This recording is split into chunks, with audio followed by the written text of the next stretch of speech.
नमस्कार दोस्तों। आज हम पढ़ेंगे हिस्ट्री सब्जेक्ट का एक टॉपिक जिसका नाम है प्रागैतिहासिक काल। इस टॉपिक से संबंधित कई बार एग्जाम में क्वेश्चंस आ जाते हैं, तो चलिए शुरू करते हैं। प्रागैतिहासिक काल। इतिहास को कितने भागों में विभाजित किया गया है? तो इतिहास को 3 भागों में विभाजित किया गया है, जिसका नाम है प्रागैतिहास, आद्य इतिहास और इतिहास। जिस काल का कोई लिखित विवरण उपलब्ध नहीं है उसे क्या कहते हैं?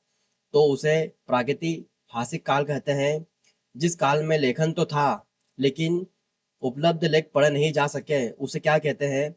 तो उसे आद्य ऐतिहासिक काल या इंग्लिश में प्रोटो हिस्ट्री कहा जाता है। जिस काल का विवरण लिखित रूप में उपलब्ध है उसे क्या कहते हैं? तो उसे इतिहास कहा जाता है।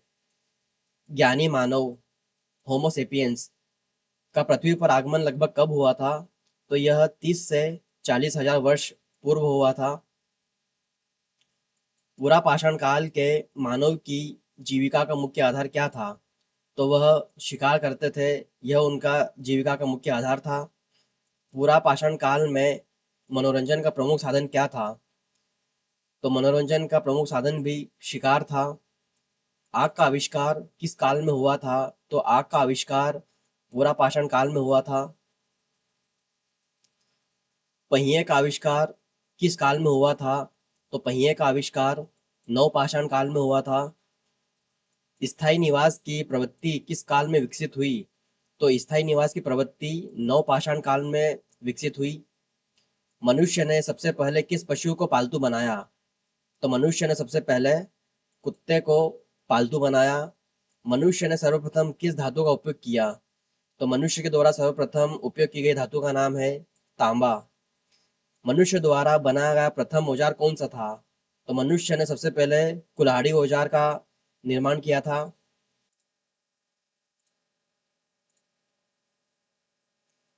प्रथम कुल्हाड़ी का प्राप्ति स्थल कौन सा है? तो अतिरंपकम, जहां से कुल्हाड़ी प्राप्त हुई थी। कृषि का आविष्कार किस काल में हुआ था? तो कृषि का आविष्कार नवपाषाण काल में हुआ था। विश्व का प्रसिद्ध प्रागैतिहासिक अन्न उत्पादक स्थल कौन सा है? तो मेहरगढ़ है। मेहरगढ़ कहाँ स्थित है?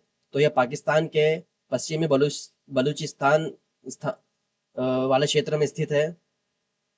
कृषि के लिए अपनाई गई सबसे पहले प्राचीन फसल कौन सी थी? तो कृषि के लिए अपनाई गई सबसे प्राचीन फसल गेहूं थी। कृषि के लिए अपनाई गई दूसरी प्राचीन फसल कौन सी थी? तो जौ थी। मानव द्वारा सर्वप्रथम प्रयुक्त अनाज कौन सा था? तो मानव द्वारा सर्वप्रथम प्रयुक्त अनाज चावल था। कृषि का प्रथम उदाहरण कहाँ से प्राप्त होता है? तो कृषि का प्रथम उदाहरण हमें मेहरगढ़ से प्राप्त होता है। चावल के प्राचीनतम साक्ष्य किस स्थल से प्राप्त हुए हैं? तो यह कोल्डी हवा से प्राप्त हुए हैं। भारत में पूर्व पाषाण युग के अधिकांश औजार किसने बनाए थे? किससे बने थे? तो यह पत्थर स्फटिक से बने थे। भारत में पूरा पाषाण कालीन औजारों की खोज सर्वप्रथम किसने की थी? तो रॉबर्ट ब्रूस फुट ने की थी। भारत में पूरा पाषाण कालीन औजारों की खोज कब हुई थी? तो यह 1863 ईस्वी में हुई थी। प्रथम भारतीय पूरा पाषाण कलाकृति कहाँ से प्राप्त हुई?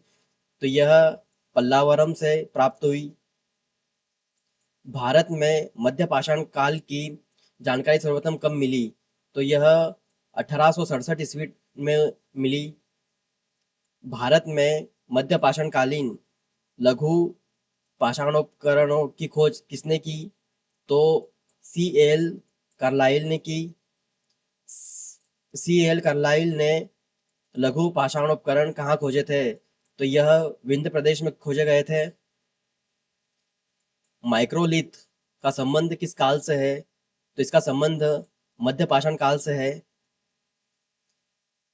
भारत में मानव अस्थि पंजर सर्वप्रथम किस काल से प्राप्त होते हैं? तो यह मध्य पाषाण काल से प्राप्त होते हैं। भारत में नवपाषाण कालीन सभ्यता का प्रारंभ लगभग कब हुआ था? तो इसका प्रारंभ लगभग 4000 ईसा पूर्व में हुआ था। भारत का सबसे प्राचीन नगर कौन सा माना जाता है? तो भारत का सबसे प्राचीन नगर मोहनजोदड़ो माना जाता है। मोहनजोदड़ो का अर्थ क्या है? तो इसका अर्थ होता है मृतकों का टीला। भारत में पाया जाने वाला एकमात्र मानवाभ कवि कौन सा है? तो यह श्वेतभ्रू गिबन है। श्वेतभ्रू गिबन भारत के किस राज्य में पाया जाता है? तो यह असम राज्य में पाया जाता है। इनाम गांव किस युग की प्रमुख बस्ती थी? तो यह ताम्रपाषाण युग की प्रमुख बस्ती थी। इनाम गांव का संबंध किस संस्कृति से है? तो इसका संबंध जौरवे संस्कृति से है। भारत में जीवाश्म का प्रमाण किससे प्राप्त हुआ है? तो भारत में जीवाश्म का प्रमाण शिवालिक की पहाड़ियों से प्राप्त हुआ है। भारत में शैल चित्रों की खोज पहली बार कब हुई थी? तो भारत में शैल चित्रों की खोज पहली बार 1967-68 में हुई थी। भारत में शैल चित्रों की खोज पहली बार किसने की थी? तो आर्कीबोल्ड कार्लाइल ने की थी। भीमबेटका किस प्रकार का पुरा स्थल है? तो यह पूरा पाषाणिक आवासीय पूरा स्थल है। भीमबेटका किसके लिए प्रसिद्ध है? तो भीमबेटका शैल चित्र एवं शिलाश्रय के लिए प्रसिद्ध है। भीमबेटका के चित्र किस काल से संबंधित माने जाते हैं? तो यह पूरा पाषाण से मध्य पाषाण काल संबंधित माने जाते हैं। भारतीय उपमहाद्वीप में मानव जीवन के प्राचीनतम चिन्ह कहाँ मिलते हैं? तो भारतीय उपमहाद्वीप में मानव जीवन के प्राचीनतम चिन्ह हमें भीमबेटका से मिलते हैं।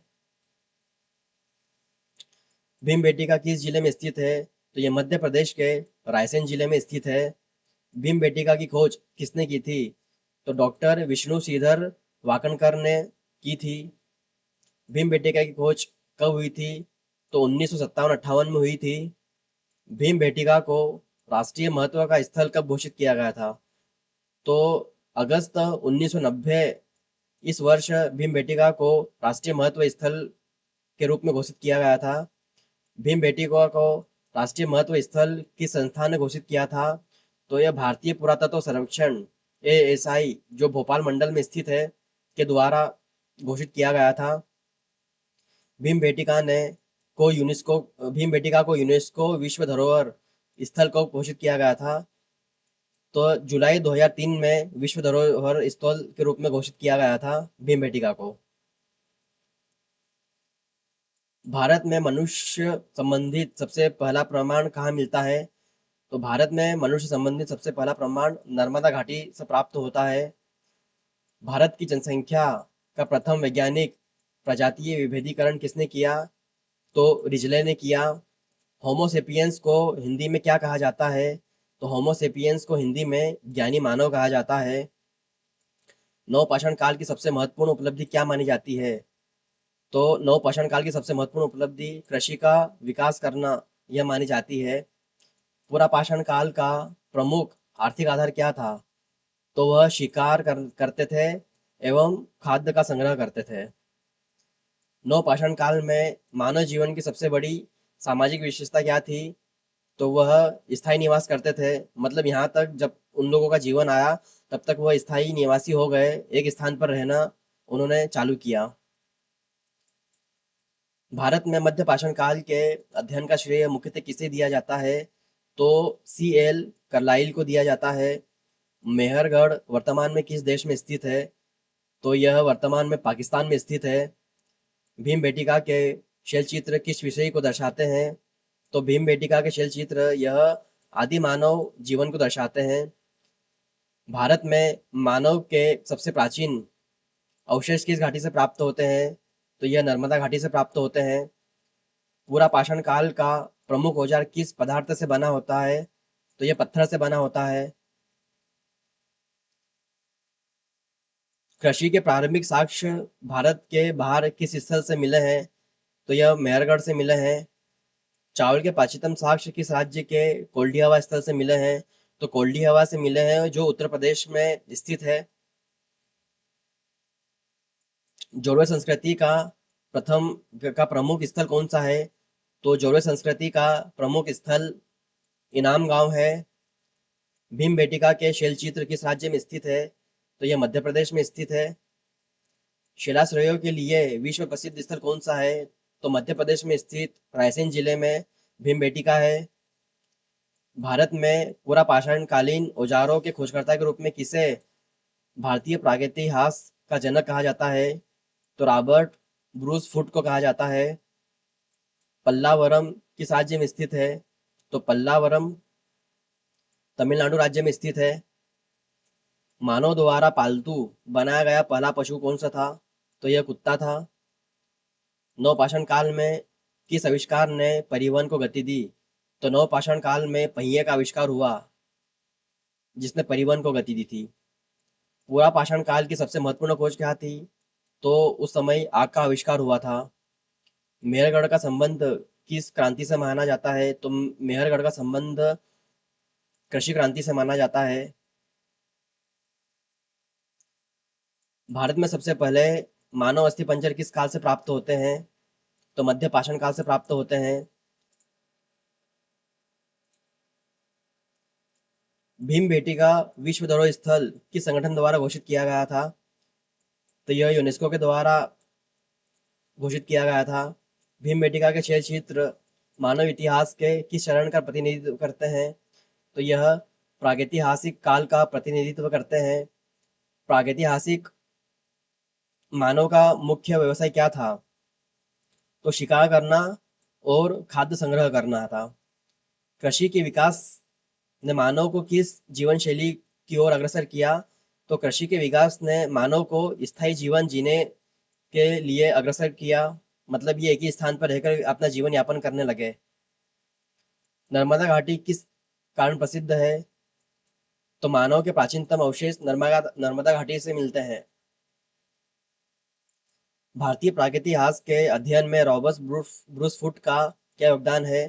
तो इन्होंने पूरा पाषाण औजारों की खोज की थी।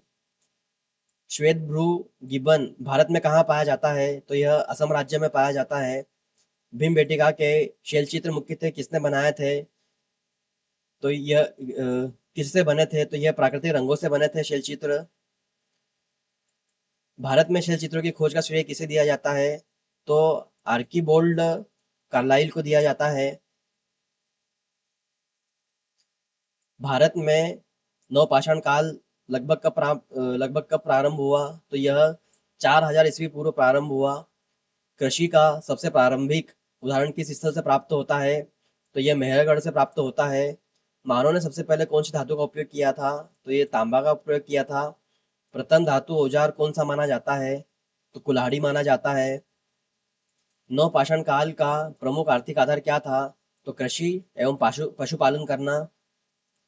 प्रागैतिक काल का अध्ययन मुख्यतः किन साक्ष्यों पर आधारित है? तो पुरातात्विक साक्ष्य पर आधारित है।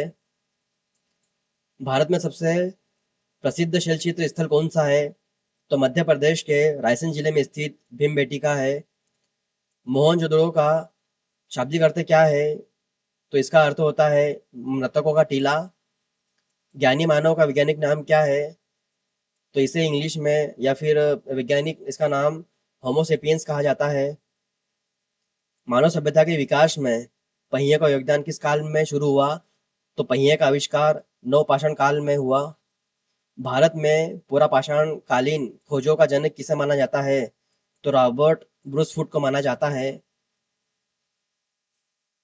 भीमबेटका को राष्ट्रीय महत्व का स्थल घोषित करने वाली संस्था कौन सी थी? तो भारतीय पुरातत्व सर्वेक्षण के द्वारा इसे घोषित किया गया था राष्ट्रीय महत्व का स्थल। भारत में मानव का सबसे पहला प्रमाण किस घाटी में मिलता है? तो नर्मदा घाटी में मिलता है। कृषि और पशुपालन का विकास किस काल की पहचान है? तो कृषि और पशुपालन के विकास की पहचान नवपाषाण काल है। भारत में मध्य पाषाण कालीन माइक्रोलिथ कहाँ खोजे गए थे? तो ये विंध्य क्षेत्र में खोजे गए थे। जोड़े संस्कृति का प्रमुख केंद्र कौन सा था? तो इनाम गांव था। प्रागैतिहासिक काल का सबसे विश्वसनीय स्रोत क्या है? तो पुरातत्वविद साक्ष्य है। Thank you everyone. ये थे हिस्ट्री सब्जेक्ट के प्रागैतिहासिक काल से संबंधित कुछ महत्वपूर्ण क्वेश्चन जो वन लाइन फैक्ट के रूप में अभी हमने देखे हैं, ये किसी भी एग्जाम की दृष्टि से महत्वपूर्ण है। तो जब भी आप किसी एग्जाम कोई भी एग्जाम देने के लिए जाएं तो इन्हें एक बार रिवीजन करके जरूर जाएं। और अगला टॉपिक आप कौन सा पढ़ना चाहते हैं, कोई सब्जेक्ट हो, कोई टॉपिक हो, तो आप कमेंट करें। उस टॉपिक से संबंधित या उस सब्जेक्ट से संबंधित मैं वन लाइनर फैक्ट जैसे क्वेश्चन आपके लिए मैं लेकर के आ जाऊंगा और वीडियो बना दूंगा। तो बने रहे। धन्यवाद।